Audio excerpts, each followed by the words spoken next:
Notre frère dans le culte de ce matin. Bonjour frères et sœurs, je vous prie de vous mettre debout. Nous allons entonner que la beauté de Jésus.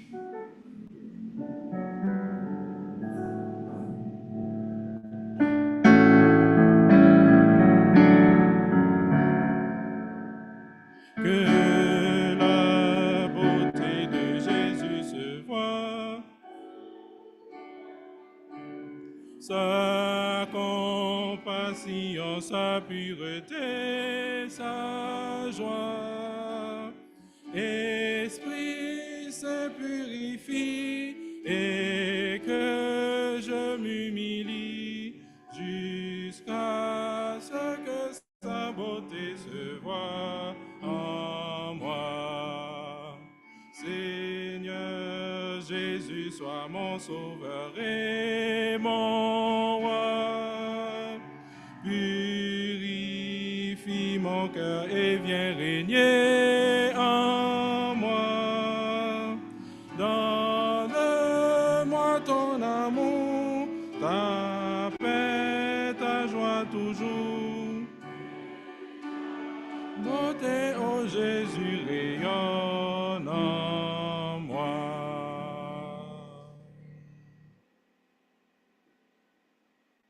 Nous enchaînons à présent avec Nous t'adorons.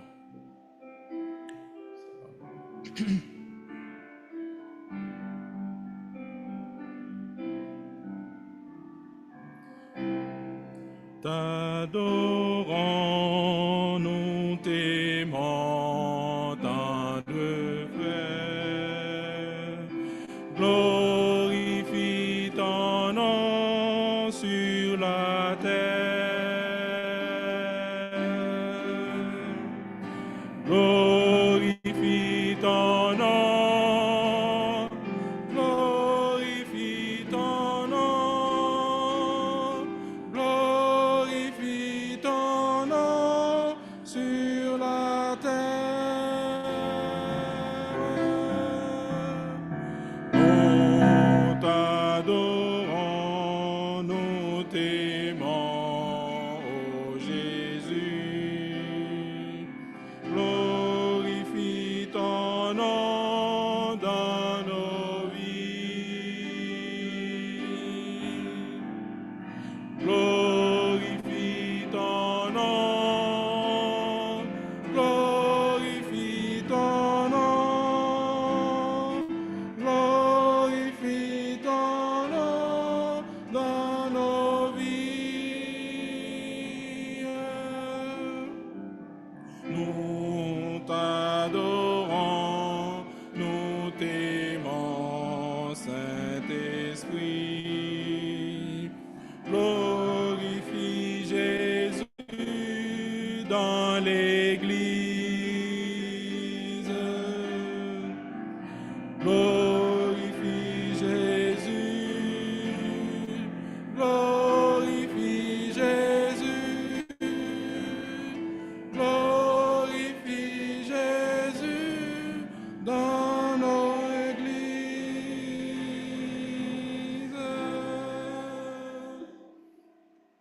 Nous allons avoir la prière d'invocation avec pasteur Maxime Pierre. Ensuite, nous allons faire une lecture alternative, c'est en Proverbe, le chapitre 4, les versets 1 à 19. Proverbe chapitre 4, versets 1 à 19, tout de suite après la prière d'invocation.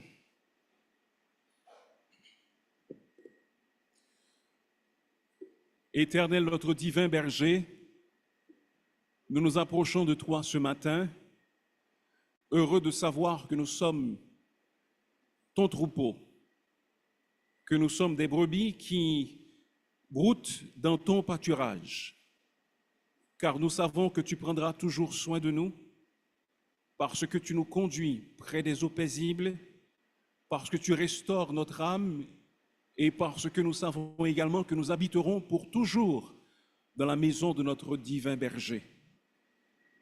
Nous voici encore une fois, Seigneur, ce matin, et nous voulons te rencontrer. Nous voulons te voir avec les yeux de nos cœurs et t'entendre nous parler. Que nous soyons donc attentifs, que nous soyons soumis à la parole qui a été plantée en nous. Et par-dessus tout, comme nous l'avons appris dimanche dernier, aide-nous à mettre en pratique la parole et à ne pas être des auditeurs oublieux. Accorde-nous ces grâces pour la gloire de ton nom et pour l'avancement de l'Église. Par Jésus-Christ, notre Sauveur. Amen.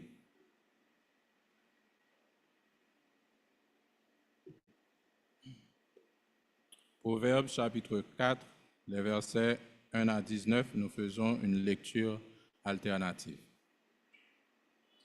Écoutez, mes fils, l'instruction d'un père, et soyez attentifs pour connaître la sagesse.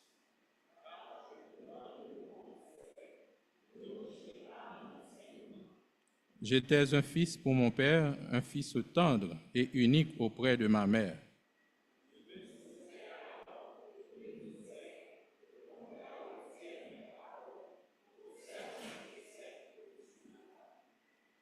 Acquiert la sagesse, acquiert l'intelligence.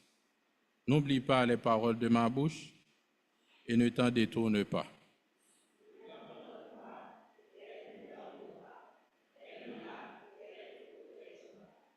Voici le commencement de la sagesse. Acquiert la sagesse et avec tout ce que tu possèdes, acquiert l'intelligence.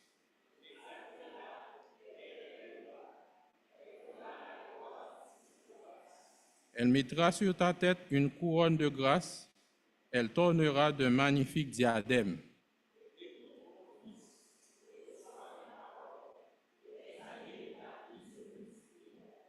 Je te montre la voie de la sagesse, je te conduis dans les sentiers de la droiture.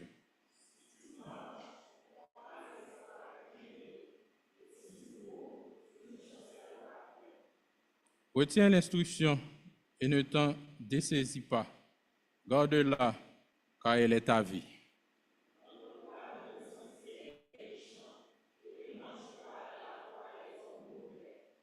Évite-la, n'y passe point.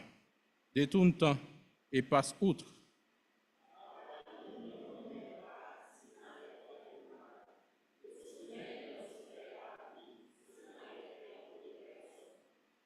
Car c'est le pain de la méchanceté qu'ils mangent, c'est le vin de la violence qu'ils boivent.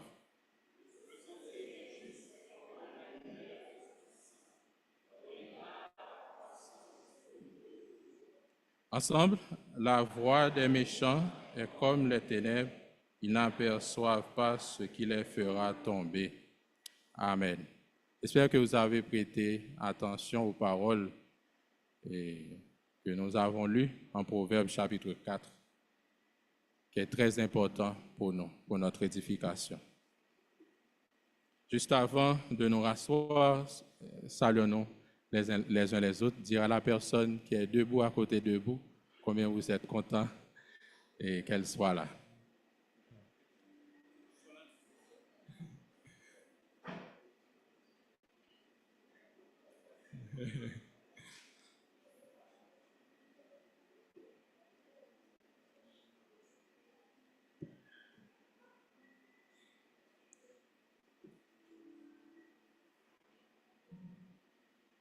Nous allons à présent entonner « Mes yeux ont vu la gloire de Jésus, mon Sauveur ».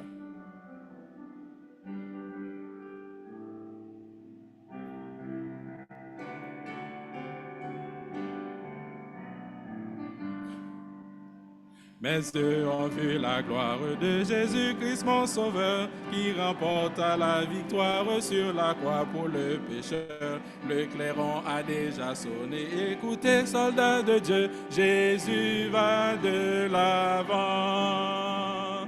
Gloire, gloire, alléluia. Gloire, gloire, alléluia. Gloire, gloire, alléluia. Jésus va de l'avant. Mes Mes yeux ont vu le calvaire et le croix cruel d'essai, et j'entendis sa prière, cri de son cœur angoissé. L'épine sur son front blessé, mon cœur d'angoisse a percé. Jésus va de l'avant. Gloire, gloire, alléluia.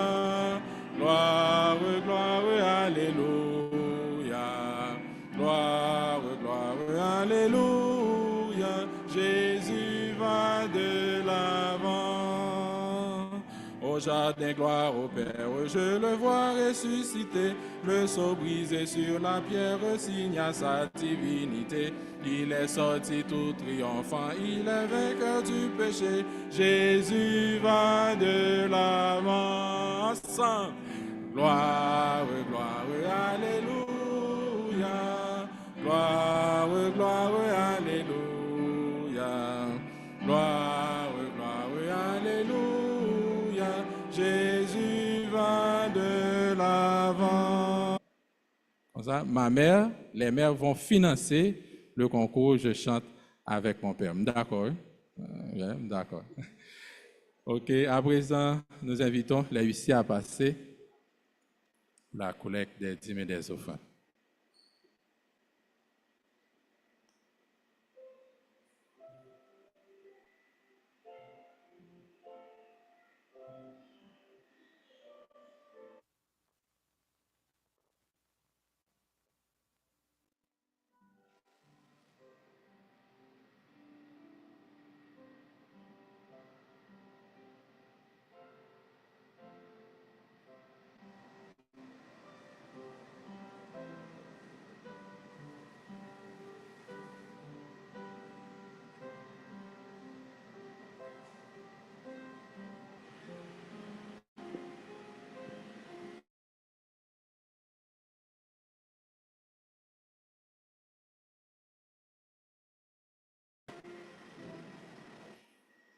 Dieu, notre Père, tu es infiniment bon, tu es miséricordieux, tu es saint également.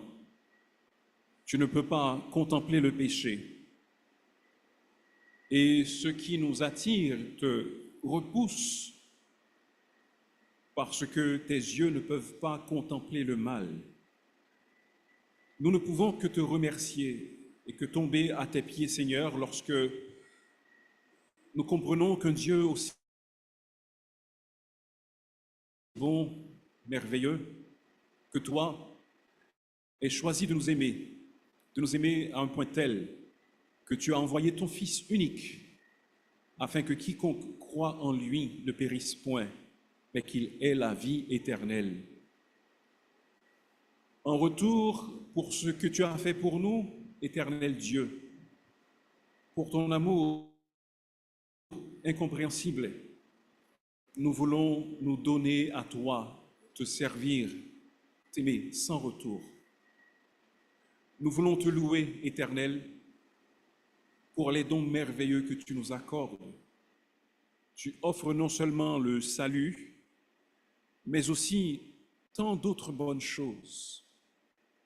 Merci pour la musique qui adoucit nos mœurs. Merci pour la technologie qui nous permet d'être en direct, suivi par des...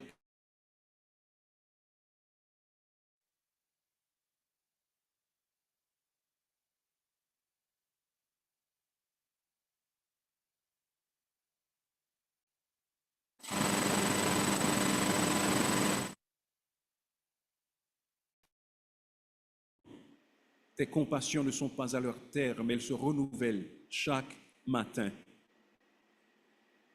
Seigneur, nous prions que, en ce jour, en cet instant, tu nous pardonnes pour nos fautes. Ô Seigneur, nous avons dit, pensé, fait des choses que nous regrettons.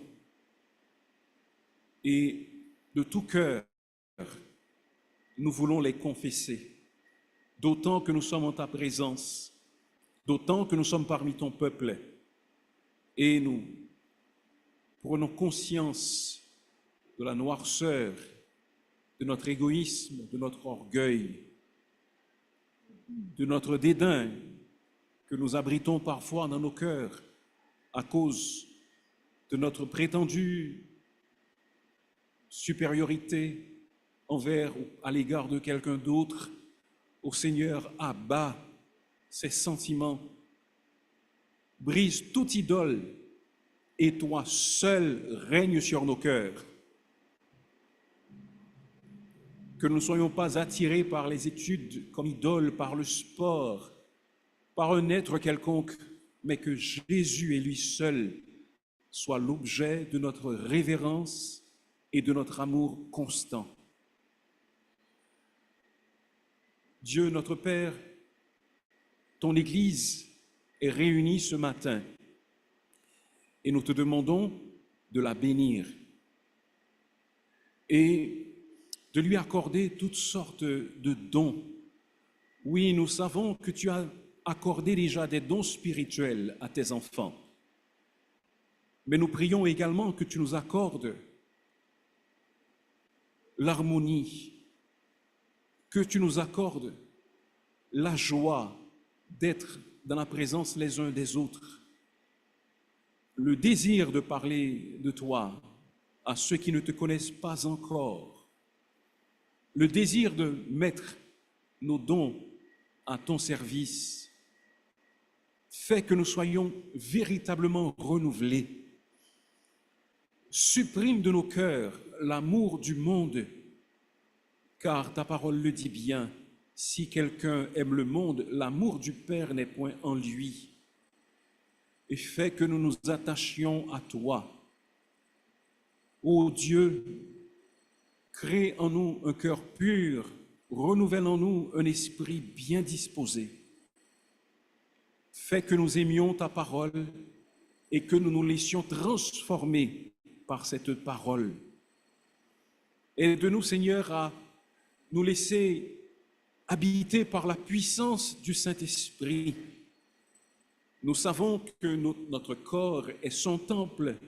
Toutefois, nous prions, Éternel, que nous laissions ton Saint-Esprit manifester en nous sa toute-puissance, pour qu'autour de nous, nous puissions voir cet esprit à l'œuvre par la conversion de nos proches et de nos voisins, de ceux avec qui nous sommes en contact, que nous voyions la guérison de ceux qui sont malades, que nous voyions la délivrance de ceux qui sont enchaînés par le péché, que nous voyions le peuple de Dieu encouragé, édifié, l'Église en train de marcher de victoire en victoire. C'est là ce que nous réclamons, Seigneur, et c'est là ce que nous voulons. Et nous savons que cela n'est pas impossible. Et tu connais notre cœur, Seigneur, et tu sais que nous sommes sincères en te le demandant. Maintenant, nous prions que tu nous accordes ce que nous te demandons. Merci pour les offrandes recueillies ce matin, pour chaque personne qui a donné. Nous savons, Éternel, que ces fonds ne vont pas être utilisés à des fins personnelles, mais qu'ils seront mis au service de l'Église, au service de ton peuple. Donne-nous donc de la sagesse dans son utilisation et que les diverses personnes et les divers services auxquels ces fonds sont destinés puissent les recevoir. Seigneur, calme la faim de ceux qui sont affamés, soulage la douleur de la veuve. Fais entendre également la parole de l'Évangile par la bouche des missionnaires, pourvois aux besoins des ouvriers, grâce à ces fonds qui ont été collectés, et permet que ceux qui donnent sachent que c'est une responsabilité de leur part de contribuer et de donner en vue de l'avancement de ton œuvre. Père, ce matin, nous t'implorons pour notre pays, que tu te penches à notre chevet comme le ferait un médecin au chevet d'un malade, parce que notre pays est malade et il a besoin d'être restauré. Nous te demandons, Seigneur, de nous accorder cette grâce, de nous relever, de nous réveiller, de nous visiter, afin que nous connaissions des jours meilleurs.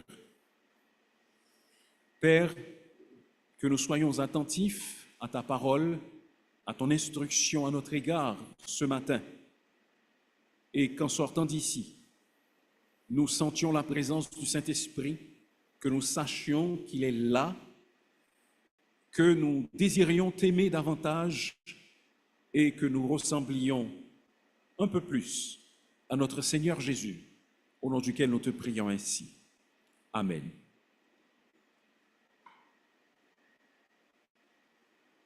Nous demandons aux enfants jusqu'à l'âge de 10 ans de se rendre au centre d'activité pour un culte préparé à votre intention. Nous allons après avoir, ne faites pas de bruit, ok, ne courez pas les enfants. Notre deuxième lecture sera faite par notre frère Rojnerson Lasserre. C'est en Josué, chapitre 1, les versets 1 à 9. Josué 1, 1 à 9.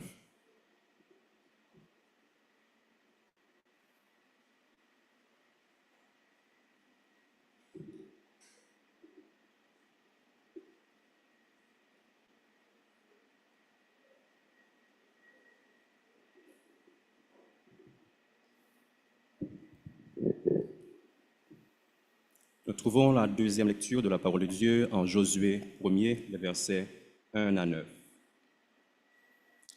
Josué 1er, les versets 1 à 9. Après la mort de Moïse, serviteur de l'Éternel, l'Éternel dit à Josué, fils de Nun, serviteur de Moïse, « Moïse, mon serviteur, est mort. Maintenant, lève-toi, passe ce Jourdain, toi et tout ce peuple, pour entrer dans le pays que je donne aux enfants d'Israël. Tout lieu que foulera la plante de votre pied, je vous le donne, comme je l'ai dit à Moïse.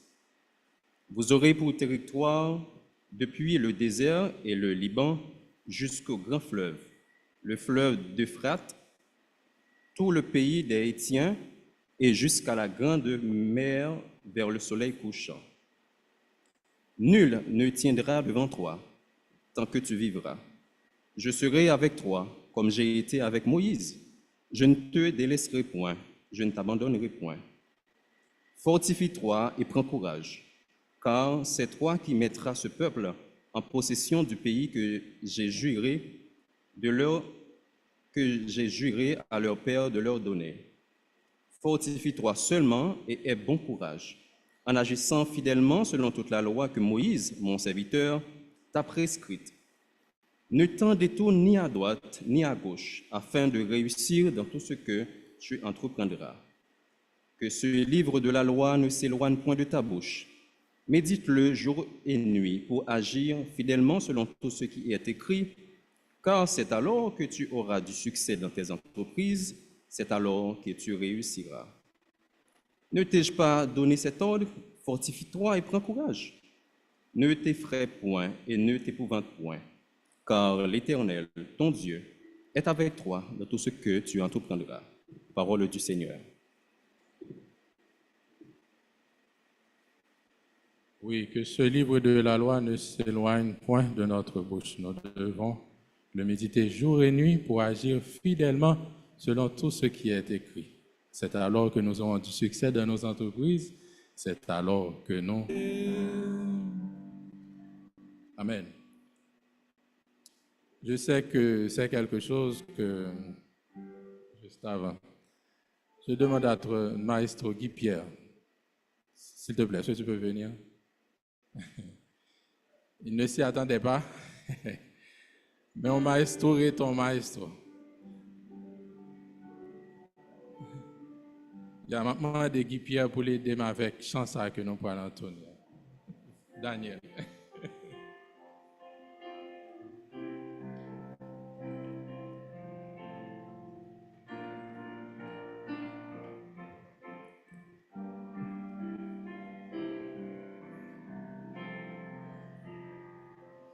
Fidèle au conseil divin, d'un cœur fermé sûr, à la cour d'un roi païen, Daniel resta pur. Rappelons-nous aujourd'hui ce que fit Daniel, et soyons tous comme lui, des témoins du ciel.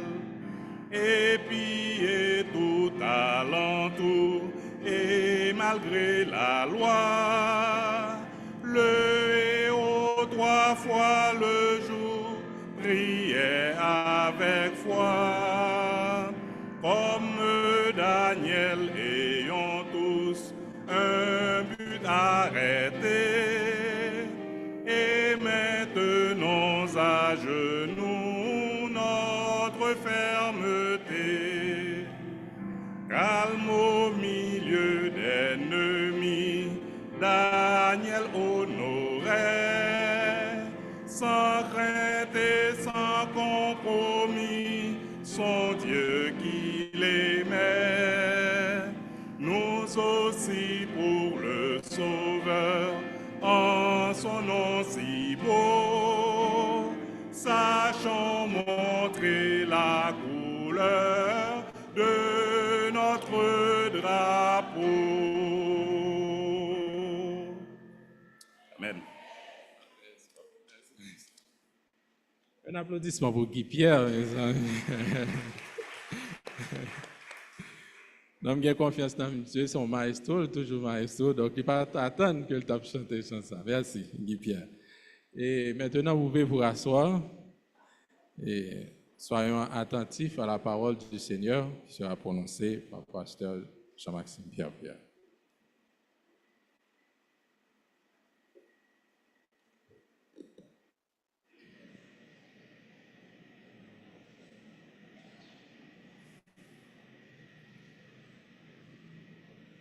Notre lecture ce matin se trouve dans la deuxième épître de Paul à Timothée au chapitre 2. 2 Timothée chapitre 2. Mais pendant que vous tournez les pages de vos Bibles, j'aimerais faire 2 annonces. Premièrement, je rappelle que tout de suite, après la rencontre, le culte de ce matin, se tient une réunion des membres. Donc, souvenez-vous, vous qui êtes membres de l'Assemblée, de rester pour cette réunion. Ensuite, nous avons, c'est une grande joie pour nous d'annoncer la naissance de Yael Joy Kyria Charles, fille de Malherbe, et Jephti Charles, né le vendredi 10 mai dernier. Donc, nous disons merci à Dieu, avec la famille Charles, pour cette addition précieuse à la famille. N'oubliez pas de complimenter notre frère et notre sœur également, surtout elle, n'est-ce pas, parce que c'est surtout elle qui a dû endurer la grossesse et l'accouchement. Donc, n'oubliez pas cela. Ce mois-ci, ce mois de mai, est consacré à ce que nous appelons l'éducation chrétienne à l'Église. Donc, cela a rapport avec toutes les activités de formation qui ont lieu, que ce soit l'école du dimanche, le culte des enfants, le CEFAS, le centre de formation de l'Assemblée Shalom, les études bibliques et tout ça. Donc, ce mois-ci, nous allons focaliser les messages sur ce qui a un rapport avec cet aspect de la vie chrétienne et cet aspect de la vie de l'Église. Et c'est en ce sens que ce matin, nous allons lire, dans la deuxième épître de Paul à Timothée, nous allons lire les 7 premiers versets de 2 Timothée 2. 2 Timothée chapitre 2, versets 1 à 7. Je vous en fais la lecture. Toi donc, mon enfant, fortifie-toi dans la grâce qui est en Jésus-Christ. Et ce que tu as entendu de moi en présence de beaucoup de témoins, confie-le à des hommes fidèles qui soient capables de l'enseigner aussi à d'autres. Souffre avec moi comme un bon soldat de Jésus-Christ. Il n'est pas de soldat qui s'embarrasse des affaires de la vie s'il veut plaire à celui qui l'a enrôlé. Et l'athlète n'est pas couronné s'il n'a pas combattu suivant les règles. Le laboureur qui peine doit être le premier à recueillir les fruits. Comprends ce que je dis, car le Seigneur te donnera de l'intelligence en toutes choses. Parole du Seigneur.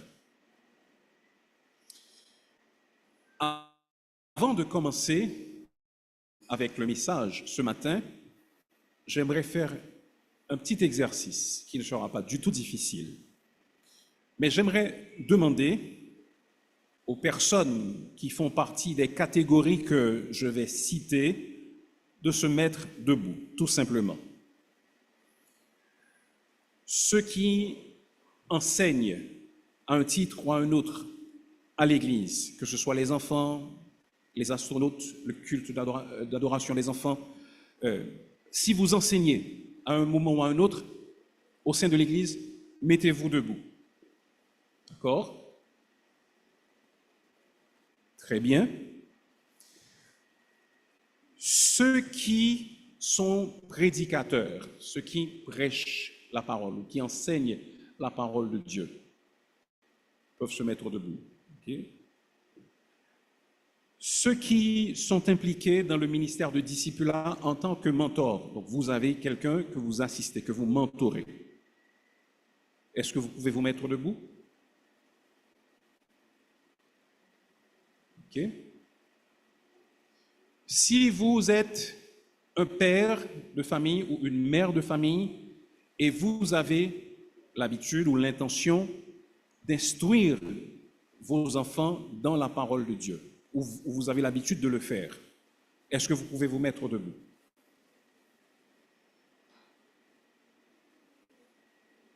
Ok. Très bien. Ok. Merci. Eh bien, ce message vous concerne. Ok. Vous pouvez vous asseoir.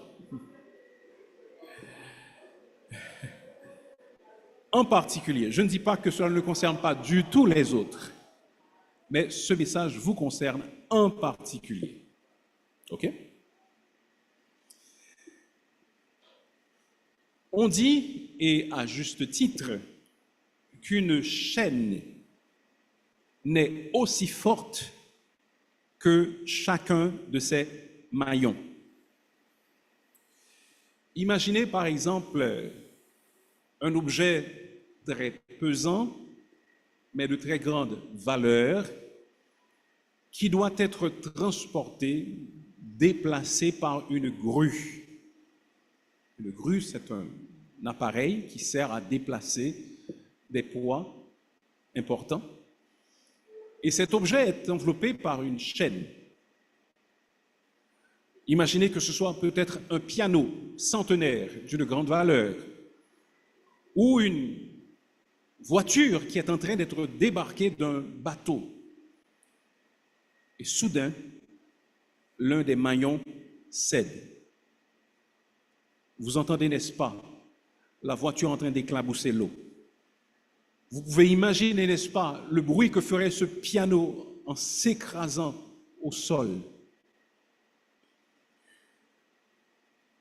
De même, les navires, surtout ceux qui sont très lourds, par exemple les navires qui transportent des dizaines de conteneurs, ces navires sont munis d'ancres. Et ces ancres sont liées, attachées à des chaînes qui sont très fortes. Ces chaînes sont fabriquées avec énormément de soin et on porte une attention spéciale à chaque maillon. Et lorsque les chaînes ont fini d'être utilisées, les chaînes doivent être inspectées de manière régulière. Parce que ce qui arriverait, c'est que si au milieu d'un mauvais temps, un navire est ancré et que malheureusement l'un des maillons cède, alors c'est le pire. le navire ira à la dérive. Et vous pouvez imaginer tout ce que cela pourrait engendrer comme difficulté, comme problème. Ce matin, j'aimerais que nous nous considérions tous, particulièrement ceux à qui j'ai demandé de se mettre debout, comme des maillons d'une chaîne. Cette chaîne, c'est la chaîne de transmission de l'Évangile. Le texte que nous avons lu nous en parle justement, lorsque Paul dit à Timothée « Et ce que tu as entendu de moi, en présence de beaucoup de témoins, confie-le à des hommes fidèles qui soient capables de l'enseigner aussi à d'autres. »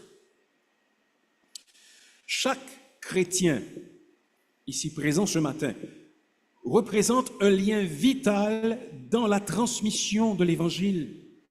Chacun d'entre nous est responsable de transmettre l'Évangile. Je ne parle pas nécessairement de l'évangélisation, mais je parle du contenu du message de l'Évangile. Je parle de la vérité contenue dans la parole de Dieu, dans les enseignements du Seigneur Jésus-Christ, des apôtres et du Nouveau Testament. Chacun d'entre nous représente donc un lien vital, un maillon dans la chaîne de transmission de l'Évangile. Et chacun d'entre nous doit être fort. Chacun d'entre nous doit jouer son rôle, sinon la chaîne se casse. La parole et les enseignements que nous avons reçus nous ont été transmis par quelqu'un d'autre.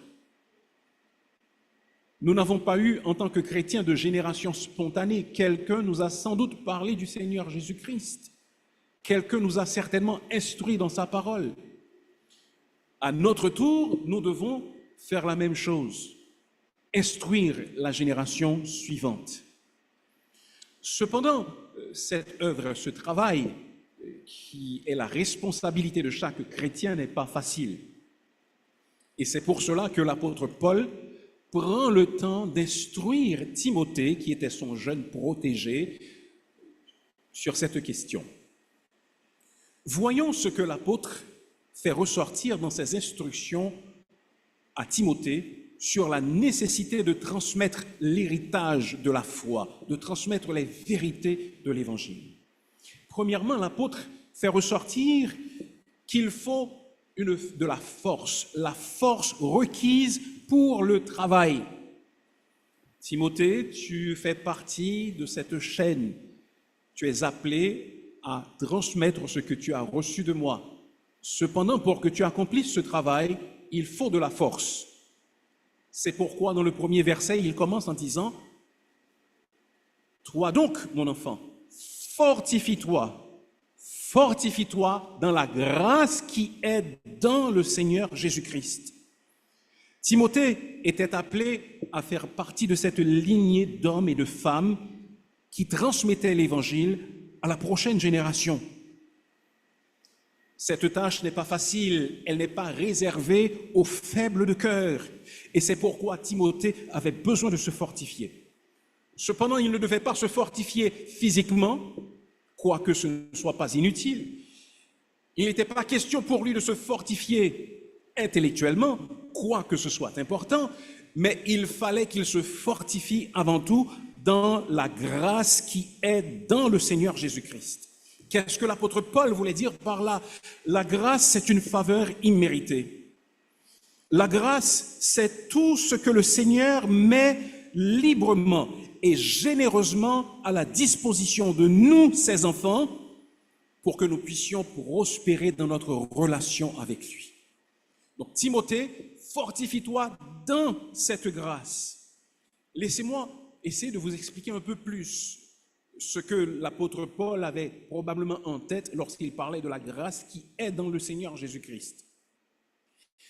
Les théologiens parlent d'un concept qu'on appelle la grâce commune. Qu'est-ce qu'on entend par la grâce commune? C'est tout ce que Dieu met à la disposition des hommes, indépendamment de leurs conditions spirituelles. Il n'a pas besoin de savoir si vous êtes sauvés ou pas, mais il fait lever son soleil sur tous les hommes, sur les méchants et sur les bons. Il fait pleuvoir sur les justes et sur les injustes. Il nous donne à manger et à boire. Nous sommes dotés d'intelligence, nous sommes dotés de conscience. Cela fait partie de ce qu'on appelle la grâce commune.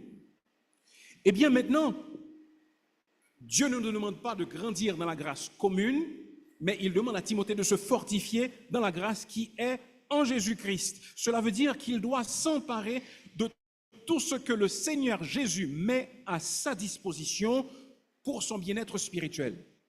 Timothée, procure-toi tout ce que le Seigneur Jésus met à ta disposition, tout son arsenal, tout son trésor, toute sa parole, tous ses hommes, tous ceux qui lui ont été fidèles, et profite de tout ça pour grandir et pour te fortifier dans la grâce qui est en Jésus-Christ. Car c'est alors que tu pourras accomplir ce travail. Nous tous, nous avons besoin de comprendre cela. Et nous allons en dire plus tout à l'heure. Pensez par exemple à quelqu'un qui fait de la culture physique et qui veut avoir des muscles qui sont très évidents, qui sont forts. Pour se doter de muscles impressionnants, il va à la salle de sport 5 à 6 fois par semaine, à raison de 2 heures par jour. Arnold Schwarzenegger, qui a remporté le prix Monsieur Univers en 1967, à l'âge de 20 ans, lui, il dit qu'il pratiquait 5 heures par jour.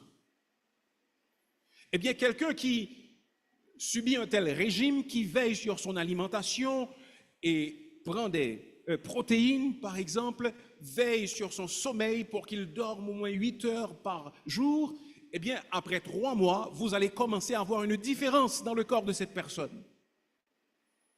Vous allez voir les muscles devenir plus impressionnants. Vous aurez l'impression que son cou, après quelques années, ressemble à un tronc d'arbre. Eh bien, de la même façon qu'un culturiste, quelqu'un qui pratique la culture physique, il se fortifie dans le sport, il se fortifie, il veut fortifier ses muscles. Ainsi, nous qui sommes appelés à être des maillons de transmission dans l'héritage de l'Évangile, eh bien, nous devons nous fortifier dans la grâce du Seigneur Jésus. Cela veut dire, par exemple, que nous devons nous abreuver dans les Écritures, aller à la source et lire la parole de Dieu pour connaître la parole. Pas pour faire une lecture des psaumes avant de m'endormir. Pas pour cocher une case pour dire que j'ai fait ma lecture aujourd'hui, mais pour être véritablement imprégné de la pensée de Dieu. Nous avons besoin de nous procurer toutes les armes possibles de l'arsenal de Dieu, parce que c'est cela que grandir dans la grâce. Cela veut dire que nous devons, à mesure que nous grandissons dans cette grâce, être au moins susceptibles de tomber dans la tentation. Cela veut dire que nous pouvons trouver plus de réponses aux questions qui sont difficiles que l'on pourrait nous poser. Donc nous sommes en train de nous fortifier dans la grâce du Seigneur Jésus-Christ. Vous savez, à chaque fois que quelqu'un, ou dans plusieurs passages de l'Ancien Testament en particulier, lorsque quelqu'un devrait assurer une fonction, une tâche difficile, alors Dieu dit à cette personne, ou quelqu'un dit à cette personne, fortifie-toi. Fortifie-toi. Ainsi, l'apôtre Paul dit à Timothée, fortifie-toi. Ce n'est pas la première fois que nous entendons ces paroles. Dans la deuxième lecture, en Josué, chapitre 1er, Dieu a parlé à Josué et il lui a dit, fortifie-toi et prends courage, car c'est toi qui mettras ce peuple en possession du pays que j'ai juré à leur père de leur donner. Josué allait faire face à des rois formidables, à des défis qu'il ne serait pas capable de relever par sa propre force. Alors Dieu l'avertit et lui dit, fortifie-toi et je serai avec toi. De même, lorsque David, sur le point de mourir, confie à Salomon l'œuvre de bâtir le temple, après qu'il eut amassé tout ce qu'il fallait pour la construction du temple, il dit à Salomon, considère maintenant que l'Éternel t'a choisi afin que tu bâtisses une maison de service, de sanctuaire, qui serve le sanctuaire. Fortifie-toi et agis, dit-il à Salomon. Et de même, lorsque le peuple est revenu de la captivité et qu'il tardait encore à rebâtir le temple qui avait été détruit par les Babyloniens, Dieu parle par la bouche du prophète Haggée et il dit au peuple d'Israël et à leurs dirigeants, maintenant, fortifie-toi, Zorobabel, dit l'Éternel, fortifie-toi, Josué, fils de Jotsadak, souverain sacrificateur, fortifie-toi, peuple entier du pays, dit l'Éternel, et travaillez car je suis avec vous, dit l'Éternel des armées. Voyez, à chaque fois que l'Éternel nous demande de nous fortifier, souvent il envoie un rappel pour nous dire que nous ne sommes pas seuls. Il nous demande de nous fortifier dans la grâce qui est dans le Seigneur Jésus-Christ. Ce n'est pas quelque chose que nous allons faire de nos propres forces, mais c'est quelque chose que nous pouvons faire par la force de Jésus-Christ qui est en nous. Vous savez, la grâce du Seigneur Jésus-Christ est comme les eaux des chutes du Niagara. Le Niagara, c'est une ville qui est à la frontière entre les États-Unis et le Canada. Et le Niagara est fameux pour ses chutes. Ce sont des chutes vraiment impressionnantes. Même lorsqu'on est au loin, on entend le grondement des eaux. Et lorsqu'on assiste à ce spectacle, on se sent petit. Eh bien, telle est la grâce du Seigneur Jésus-Christ. Cette grâce est énorme. Elle ne peut jamais être épuisée. Et cette grâce est mise à la disposition de tous les enfants de Dieu. Eh bien, vous savez ce que nous avons à faire? Nous n'avons qu'à construire un canal pour prendre un branchement sur les chutes du Niagara de la grâce du Seigneur Jésus-Christ, et alors nous pourrons être arrosés pour accomplir le travail de transmission de la foi. Si nous le faisons, alors nous pourrons le faire. Nous serons équipés pour le faire. Est-ce que nous sommes en train de grandir dans la grâce du Seigneur Jésus-Christ? Est-ce que nous sommes en train de nous fortifier dans la grâce du Seigneur Jésus? Nous avons besoin de force pour ce travail. Mais l'apôtre ne se contente pas de dire qu'il faut de la force pour ce travail. Il indique également la méthode qui doit être utilisée pour ce travail. Fortifie-toi dans le Seigneur Jésus. Verset 2, j'espère que c'est un verset que vous connaissez par cœur. Et ce que tu as entendu de moi, en présence de beaucoup de témoins, confie-le à des hommes fidèles qui soient capables de l'enseigner aussi à d'autres. On voit facilement 4 générations de personnes concernées. Premièrement, Paul, ce que tu as entendu de moi, Timothée, moi, Paul. Toi, Timothée, 2e génération, confie-le à des hommes fidèles, 3e génération, qui soient capables de l'enseigner aussi à d'autres. Ça fait 4 générations.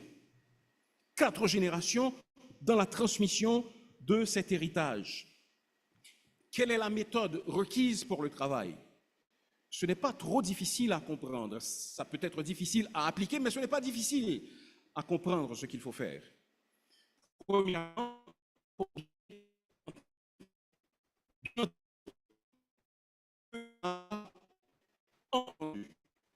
de moi. Remarquez que pour bien entendre, il faut entendre de la bonne source. Ce que tu as entendu de qui? De moi, dit l'apôtre Paul.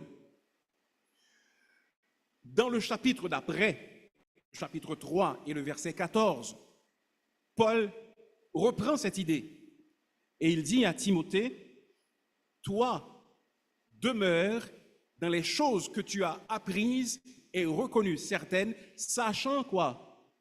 De qui tu les as apprises. Demeure dans ces choses, sachant de qui tu les as apprises. Il fallait que ces choses viennent de la bonne source. Donc, de Paul.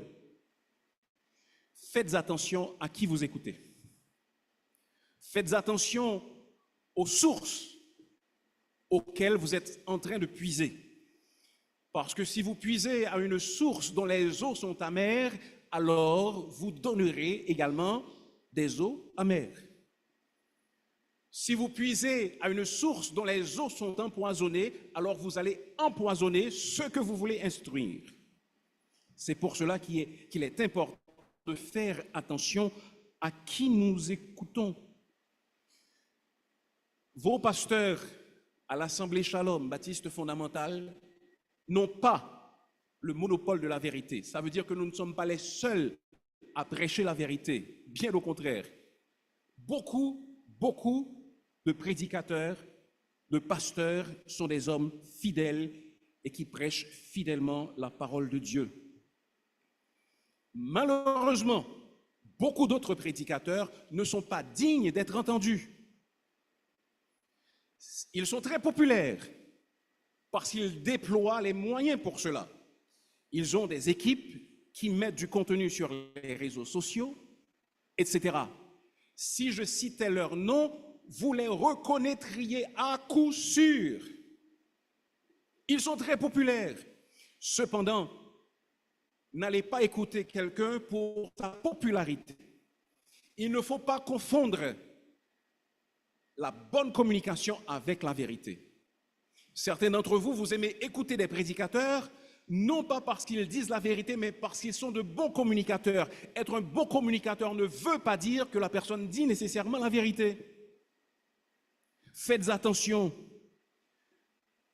N'écoutez pas ceux qui vous disent de donner tout votre argent à l'Église. C'est une fausse doctrine. N'écoutez pas ceux qui vous disent que vous pouvez prophétiser votre destinée. C'est une fausse doctrine. N'écoutez pas ceux qui transforment la chair en une plateforme politique. Non, vous devez écouter ceux qui proclament la vérité. Écoutez ceux qui proclament la vérité. Donc, l'apôtre dit à Timothée qu'il doit bien entendre. Timothée avait été recruté par l'apôtre Paul au cours d'un de ses voyages missionnaires, selon ce que nous lisons en Actes, chapitre 16, du verset 1 au verset 3. Il y avait un disciple nommé Timothée, lisons-nous en Actes 16, fils d'une femme juive fidèle et d'un père grec. Les frères de Lystre et d'Icône rendaient de lui un bon témoignage. Paul voulut l'emmener avec lui. C'était le début d'une belle aventure, d'une belle collaboration qui allait durer plusieurs années. C'est ainsi que, dans cette collaboration, à de très nombreuses reprises, Timothée a eu l'opportunité d'entendre Paul prêcher ou bien enseigner la parole de Dieu. Paul était bien sûr un apôtre, donc ses paroles étaient revêtues de l'autorité apostolique. Et Timothée entendait. Il fallait apprendre à cette époque, surtout en entendant, parce que l'écriture n'était pas aussi courante qu'aujourd'hui. Les livres n'étaient pas accessibles à tous. Ce n'est qu'avec l'invention de l'imprimerie, beaucoup de siècles plus tard, que les livres sont devenus accessibles. Oui, certains écrits étaient disponibles, mais ils n'étaient pas disponibles pour tout le monde. Ainsi, l'instruction se faisait surtout en entendant. C'est pour cela que l'apôtre Paul insiste sur ce que Timothée avait entendu. Eh bien, si quelqu'un veut avoir une carrière d'enseignant, par exemple, pour pouvoir enseigner dans un domaine, que doit-il faire? Nous savons que, malheureusement, dans notre pays, à cause de la situation, beaucoup de personnes s'improvisent professeurs. Ça veut dire qu'elles commencent à enseigner sans avoir reçu l'instruction qu'il faut. Mais pour devenir professeur, que fait-on? On va à l'école normale, n'est-ce pas? Une école pour les professeurs, une école qui prépare les professeurs à enseigner la matière, à utiliser les bonnes méthodes, à déterminer les bons objectifs pour l'instruction. De même, si nous voulons transmettre l'héritage de la foi, alors il nous faut faire quoi? Il nous faut entendre. Il nous faut être instruits. Il nous faut connaître la parole de Dieu. Et vous savez, en tant que pasteur, c'est quelque chose dont je me plains beaucoup. Votre Église vous offre de multiples opportunités de connaître la parole de Dieu. Je ne parle pas de venir à l'église le dimanche matin seulement. Oui, c'est utile, c'est extrêmement important. Cependant, l'église vous offre beaucoup d'autres opportunités. Il y a les études du mercredi. Il y a le centre de formation de l'Assemblée Shalom, le CEFAS. Il y a l'école du dimanche.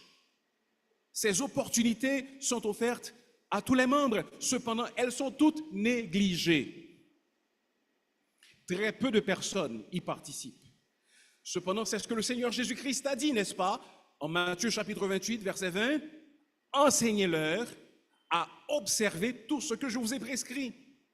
Si nous ne sommes pas en train d'être instruits dans la vérité de Jésus-Christ, qu'est-ce que nous avons à donner?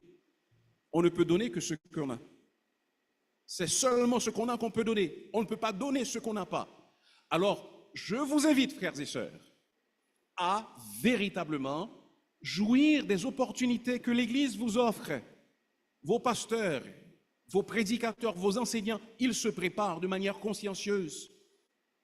Lorsqu'ils vous enseignent, ils essaient de rester dans la bonne voie. Alors, n'allez pas chercher à manger de la nourriture sans valeur ailleurs, chez le voisin. N'allez pas brouter là où l'herbe paraît plus verte. Venez brouter dans votre propre pâturage. Il y a suffisamment pour vous instruire. Nous ne le disons pas pour nous vanter, mais nous vous le disons parce que nous essayons d'être consciencieux dans le travail que le Seigneur nous a donné. Je vais vous proposer quelque chose ce matin. Je vous l'ai dit, ça me préoccupe. Lorsque, par exemple, nous faisons les études à distance, ce n'est pas la distance qui a le problème. Lorsque nous faisions les études en présentiel, c'était le même problème. Donc, ce n'est pas le déplacement, ce n'est pas la distance, c'est que les gens ne s'intéressent pas, tout simplement. Ils ne veulent pas savoir. Ils ne sont pas intéressés. Lorsque vous venez à l'école du dimanche, 2-3 personnes, seulement la classe de baptême, parce qu'ils savent que s'ils ne passent pas, n'est-ce pas, s'ils ne réussissent pas, ils ne vont pas être baptisés, donc ils sont en train de poursuivre quelque chose, donc ils viennent, plus ou moins. Vous dites, ah pasteur, vous exagérez. Non, je n'exagère pas. Vous vous souvenez, il y a 2 ans de cela, nous avons organisé un petit concours pour l'école du dimanche. Alors les gens sont venus. Quand il y a quelque chose à gagner, on vient. N'est-ce pas? Je ne vous critique pas pour cela, mais je vous dis, quelle est la disposition que vous avez dans votre cœur?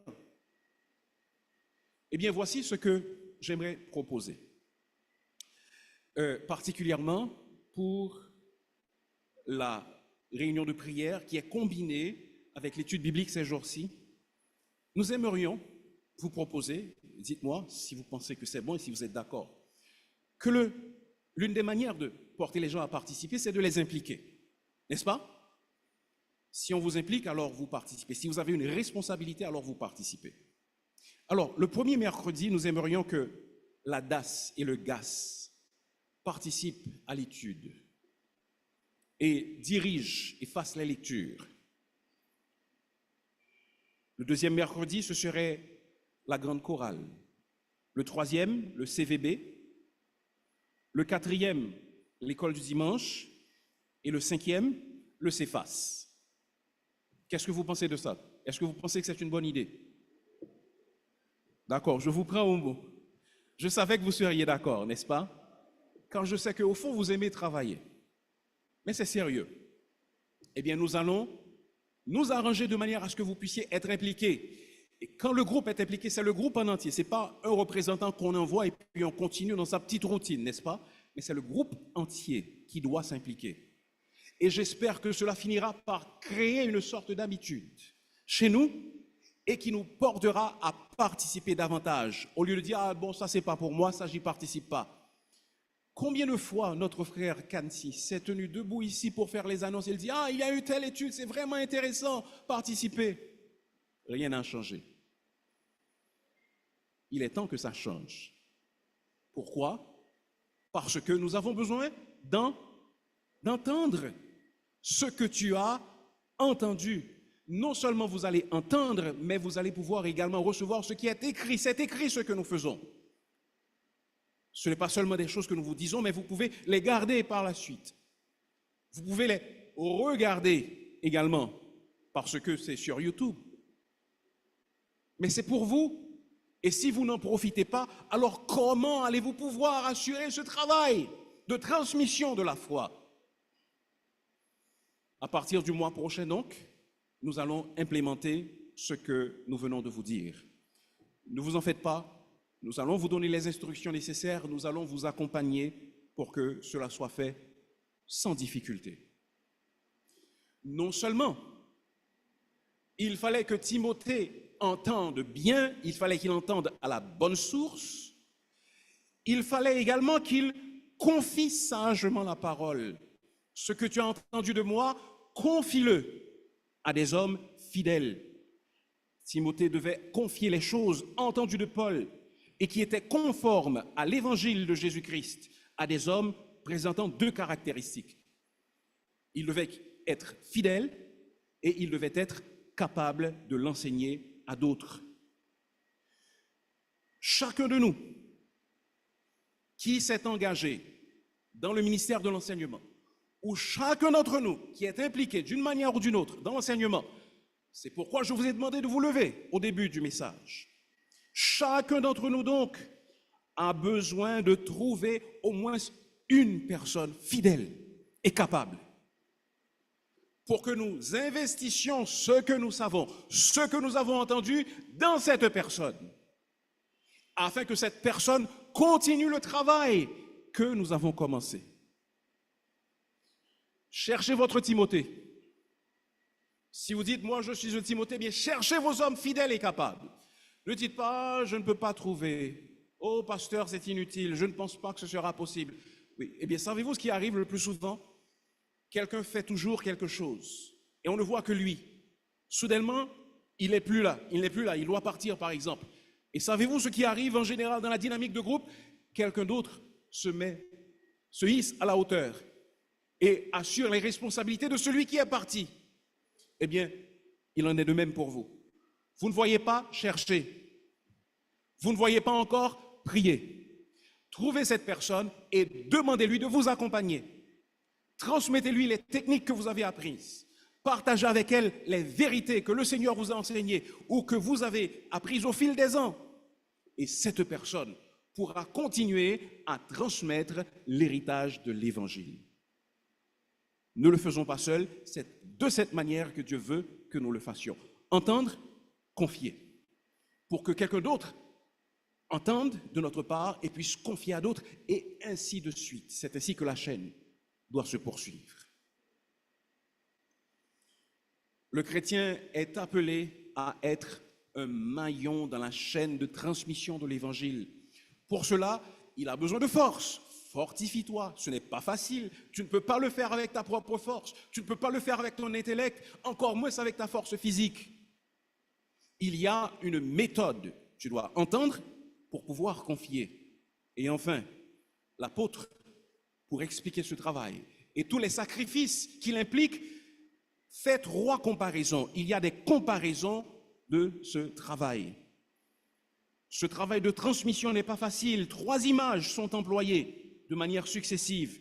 Il s'agit de l'image du soldat qui est prêt à souffrir, de l'athlète qui combat selon les règles et du laboureur qui travaille avant de recevoir les fruits de son travail. Paul dit, le travail que vous avez à faire, que tu as à faire Timothée, également nous, cela ressemble au travail, à ce que fait un soldat qui est prêt à souffrir. Souffre avec moi comme un bon soldat de Jésus-Christ. Il n'est pas de soldat qui s'embarrasse des affaires de la vie s'il veut plaire à celui qui l'a enrôlé. J'ai eu un ami missionnaire qui est maintenant décédé, malheureusement, l'année dernière. Il fut missionnaire dans le nord-ouest d'Haïti pendant de longues années. Il m'a raconté un jour, alors que j'étais allé prêcher à son église, que quelque temps après qu'il se fût marié, il fut enrôlé dans l'armée américaine. Ce n'était pas son choix, il avait été appelé incorporé à l'armée. Et quelques semaines plus tard, sa femme a appris qu'elle était enceinte. Que pouvait-il faire? Rien. Pourquoi? Parce qu'il servait dans l'armée. Il ne pouvait pas aller au général pour lui dire, général, vous savez, ma femme a des nausées le matin, j'ai besoin d'aller auprès d'elle. Non, vous ne pouvez pas faire cela, parce que vous êtes un soldat en train de servir. Et si vous voulez plaire à celui qui vous a enrôlé, vous devez vous débarrasser des affaires de la vie. De même, celui qui est en train de faire ce travail de transmission de la foi, c'est quelqu'un qui ne s'embarrasse pas des affaires de la vie et qui accepte de souffrir comme un soldat. Qu'est-ce que cela veut dire, entre autres? Cela peut vouloir dire, par exemple, se passer de quelques heures de loisirs, de quelques heures de sommeil, afin d'investir sa vie dans la vie d'un autre. Oui, vous pourriez peut-être faire votre sieste l'après-midi, mais choisir ce temps-là pour parler à un autre, ce sera beaucoup plus utile et beaucoup plus valable. Oh, c'est accepté parfois peut-être de parcourir de longues distances à dos d'animal ou encore à pied pour pouvoir apporter la parole de Dieu à ceux qui en sont assoiffés. C'est avoir le comportement de soldats qui ne s'embarrassent pas des affaires de la vie. Cela peut même aller à un choix de vie constant. Peut-être que vous auriez assez d'intelligence pour être banquier, pour être un célèbre avocat, pour être riche. Cependant, puisque le Seigneur vous a appelé à ce ministère de transmission et d'enseignement de sa parole, vous acceptez de vivre une vie modeste et de souffrir. Alors que vos autres compagnons d'école, ils sont en train de prospérer, ils sont riches, mais vous vous contentez de ce que le Seigneur vous donne. Parce que vous acceptez de souffrir comme soldat de Jésus-Christ. C'est ce que cela veut dire. Sommes-nous prêts à souffrir comme des soldats, même quelques années de notre vie? Pas nécessairement toute la vie, mais au moins quelques années pour transmettre l'héritage de la foi. Paul dit également que ce travail, cela ressemble à ce que fait un athlète qui combat selon les règles, qui ne viole pas les règles. Entre 1999 et 2005, vous connaissez peut-être ce nom, Lance Armstrong a remporté 7 fois de suite le Tour de France, qui est sans doute l'épreuve sportive la plus difficile au monde. Pourtant, quelques années plus tard, il fut découvert que Lance Armstrong était coupable de dopage, c'est-à-dire qu'il prenait des substances interdites qui lui donnaient un avantage injuste par rapport aux autres compétiteurs. Savez-vous ce qu'on a fait? On a pris toutes ces médailles. Il avait également remporté une médaille de bronze aux Jeux Olympiques de 2000. On la lui a prise également parce qu'il n'avait pas combattu selon les règles. De même, lorsque nous faisons ce travail, nous devons accepter de combattre selon les règles. Si nous travaillons pour être populaires et pour être vus et non pour plaire à Dieu, nous ne combattons pas selon les règles.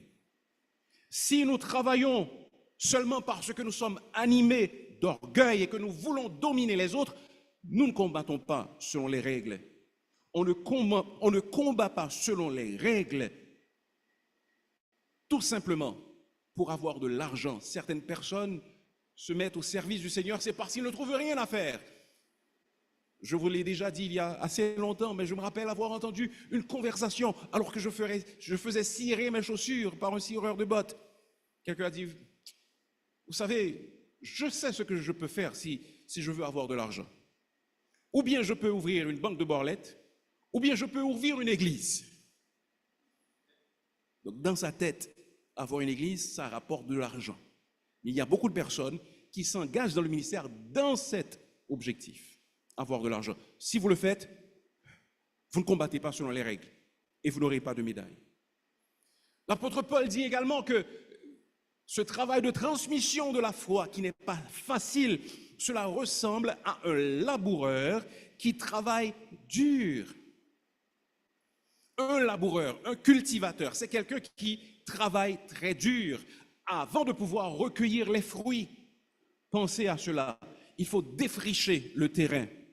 Cela veut dire qu'il faut débarrasser le terrain de tout ce qui le rend impropre à la culture. Il faut labourer, planter, arroser, détruire les parasites et les ravageurs, c'est-à-dire les animaux qui détruisent les cultures. Il faut moissonner et engranger, ensuite vendre. Être cultivateur, ce n'est pas facile. C'est un travail qui est très exigeant.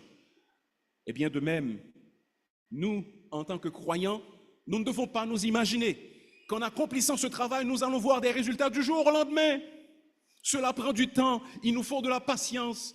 Écoutez, ce travail de transmission de la foi, nous n'allons pas en voir les résultats comme lorsque nous commandons une pizza et qu'on vient nous la livrer quelques minutes ou quelques heures plus tard. Non, ça prend des années, parfois même des dizaines d'années avant que nous voyions les résultats. mais c'est de cette pensée que nous devons être animés, savoir que nous sommes en train de cultiver. Et nous nous confions à la parole de Dieu et à sa promesse selon Galates chapitre 6, verset 9 qui nous dit, si nous persévérons, si nous n'abandonnons pas, alors nous moissonnerons au temps convenable. Nous plantons, nous arrosons, mais Seigneur, la récolte dépend de toi. Je ne verrai peut-être pas les résultats même de mon vivant. Cependant, puisque je suis un laboureur ne se dit pas, je ne vais pas planter un manguier parce que je ne jouirai pas de ses fruits. Il se dit que même s'il meurt, quelqu'un d'autre jouira de ses fruits. De même, en tant que personne responsable de la transmission de la foi, nous avons cette attitude de laboureur. Nous attendons et nous travaillons en attendant que Dieu lui-même, il donne les résultats. Frères et sœurs, vous qui vous êtes mis debout,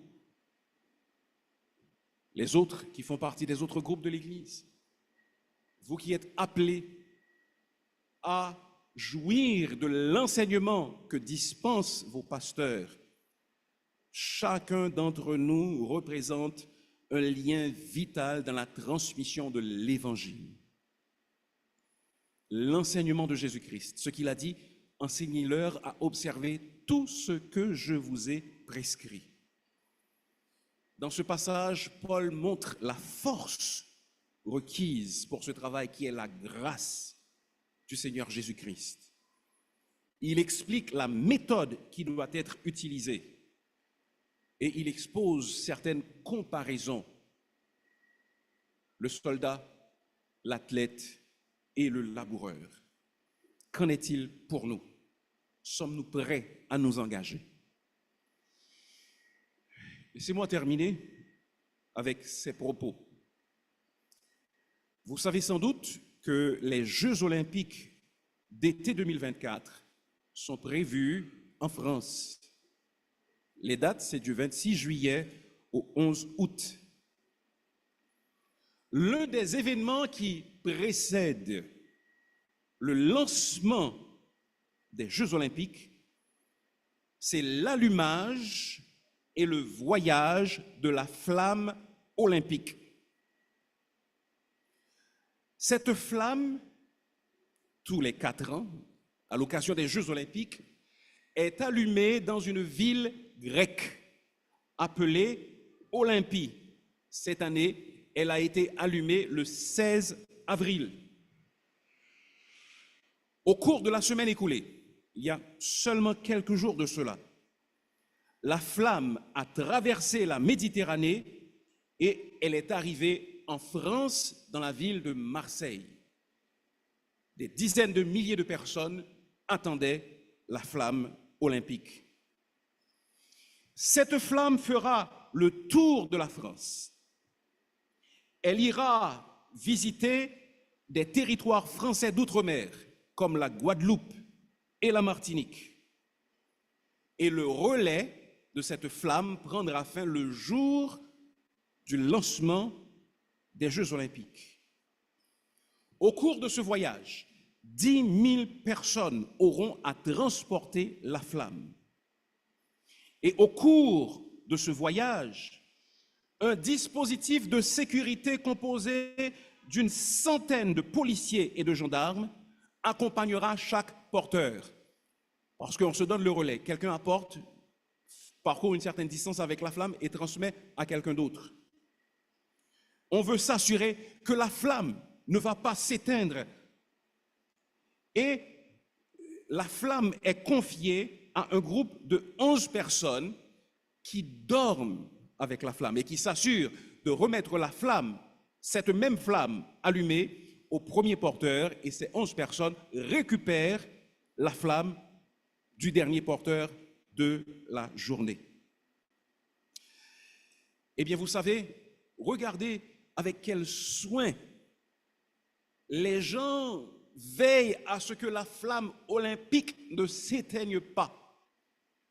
Or, cette flamme olympique, c'est quelque chose de noble, nous n'en disconvenons pas. Néanmoins, cette flamme olympique, elle sera éteinte à la fin des Jeux olympiques. les Jeux olympiques récompensent les efforts. Les Jeux olympiques représentent un effort de l'unité des hommes. C'est noble, certainement, nous le reconnaissons. Néanmoins, nous avons besoin de comprendre quelque chose. Si ces personnes font autant d'efforts pour garder allumée une flamme olympique, à plus forte raison, nous avons besoin de faire des efforts pour garder allumée la flamme de l'Évangile. Écoutez, ce qui se passe en Europe et en Amérique, les églises sont en train de se vider. Des églises sont en train d'être transformées en bars. Il ne faut pas que cela arrive dans notre pays. Et si cela ne doit pas arriver, alors cela nous revient, à nous, en tant que croyants, de donner le relais, de prendre le relais et ensuite de passer la flamme à la génération suivante. C'est ce à quoi le Seigneur nous appelle. Donc ne dites pas, je n'ai personne qui peut me suivre. Oui, vous avez quand même un Timothée ou quelqu'un à qui vous pouvez confier les rudiments de la parole de Dieu pour que cette personne un jour puisse prendre votre place et faire ce que vous accomplissez. Et pas seulement si vous enseignez, si vous faites quelque chose d'autre au sein de l'Église, demandez à quelqu'un d'autre de vous accompagner, de manière que lorsque vous aurez accompli votre course, cette personne puisse prendre la relève, ou même que vous puissiez laisser cette personne accomplir le reste du chemin pendant que vous le contemplez, pendant que vous la voyez agir et que vous vous adonnez à un autre ministère. Plus tôt cette semaine, j'entendais un de mes condisciples, un ami, je dirais, pasteur, dont j'ai visité l'église. Pasteur Michel a également visité son église. Il y a une dizaine d'années, je me rappelle m'être rendu à son église et là, nous voyons des groupes de discipulats. Un mercredi, quand je lui ai demandé, mais c'est quoi? Il m'a expliqué ce que c'était. Il m'a dit, tu sais, je n'ai plus peur en ce qui concerne le prochain pasteur de l'église, parce que je suis sûr que nous pouvons le trouver ici. Et cette semaine, ou la semaine écoulée, comme pour confirmer cela, je l'ai entendu dans un podcast dire que désormais, lui et son assistant pasteur, les deux sont mes amis, eux-mêmes, ils ont cédé leur place à deux autres nouveaux. Et eux, ils sont devenus les seconds et les autres sont devenus les premiers. Ils ont trouvé leur Timothée. Et maintenant, ce sont ces deux hommes qui dirigent l'Église. Et eux, ils sont les seconds. N'est-ce pas merveilleux? Et c'est à cela que nous sommes appelés. Nous tous, nous devons nous impliquer. Si, je ne sais pas ce qu'il en est, parce que je ne suis pas passé par là, ça fait très longtemps. Si vous allez au centre-ville, non loin de la statue du marron inconnu, Neg Marron, brûle ou devrait brûler ce qu'on appelle une flamme éternelle. Je ne sais pas si ça existe encore. Mais c'est une flamme qui ne s'éteint jamais. On s'assure toujours qu'elle est approvisionnée en propane ou en combustible pour que cette flamme reflète toujours la liberté acquise au prix du sang de nos ancêtres. Eh bien, vous savez, dans notre âme également doit brûler la passion du feu de la transmission de l'Évangile. Une passion éternelle, une passion qui ne doit jamais s'éteindre tant que nous serons sur cette terre. Parce que Dieu nous a appelés à transmettre l'héritage de la foi à la génération suivante. Que nous soyons fidèles dans l'accomplissement de ce travail. Prions le Seigneur. Seigneur notre Dieu, tu nous as aimés, tu as livré ton Fils pour nous. Quel sacrifice est trop grand pour nous maintenant face à un tel amour? Anime-nous donc du désir de te servir, de t'être fidèle et surtout de transmettre l'héritage de la foi à la prochaine génération au nom de Jésus. Amen.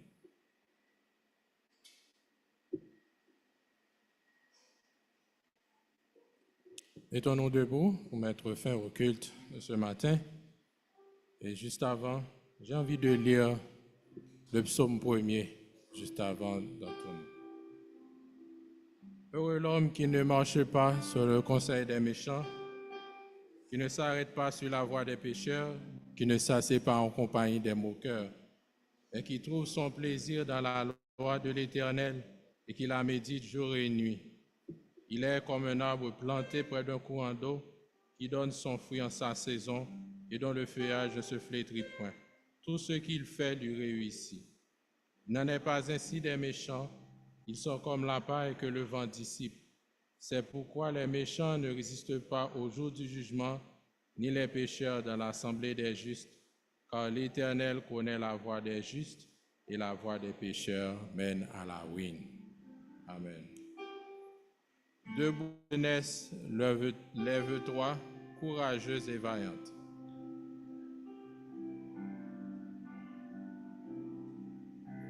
Debout, jeunesse, lève-toi, courageuse et vaillante. Accours à l'ordre de Jésus, l'âme heureuse et croyante.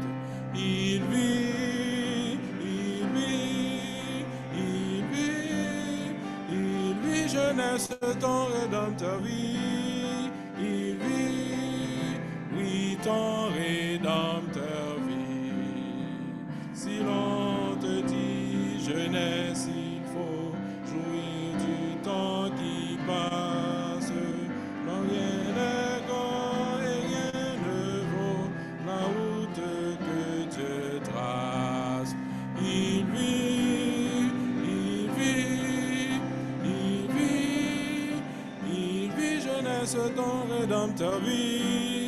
Il vit, oui, ton Rédempteur vit. Les femmes, tout le monde dans des hommes, s'agence de ton âge, et de ton témoignage. Ensemble, il vit, il vit, il vit, il vit, jeunesse, ton Rédempteur vit. Il vit, oui, ton Rédempteur vit. Les hommes, Jésus a remporté pour toi une pleine victoire.